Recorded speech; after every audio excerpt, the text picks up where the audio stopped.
ভারতের তথা এফসি গোয়ার হেড কোচ মনোলো মার্কোস তিনি বলেছেন যে যাই বলুক মোহনবাগান দল ডিসার্ভিং আইএসএল দল হিসাবেই চ্যাম্পিয়ন হয়েছে। তিনি বলছেন যে এমন অনেক পরিস্থিতি এসেছে। শেষ মুহূর্তে ২-৩টে ম্যাচে মোহনবাগান ১ গোলে জিতে গেছে। একবার হলে সেটিকে কোইন্সিডেন্স বলা হয়। মোহনবাগান এটা বারংবার করেছে।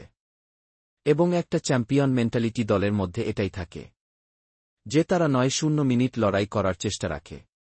মোহনবাগান কেন চ্যাম্পিয়ন? মোহনবাগান পুরো ম্যাচটাকে লড়াই করে জিতার জন্য। অনেকে মলিনাকে ক্রেডিট দিচ্ছে না, কিন্তু আমি বলব মলিনাকে ক্রেডিট দেওয়া উচিত।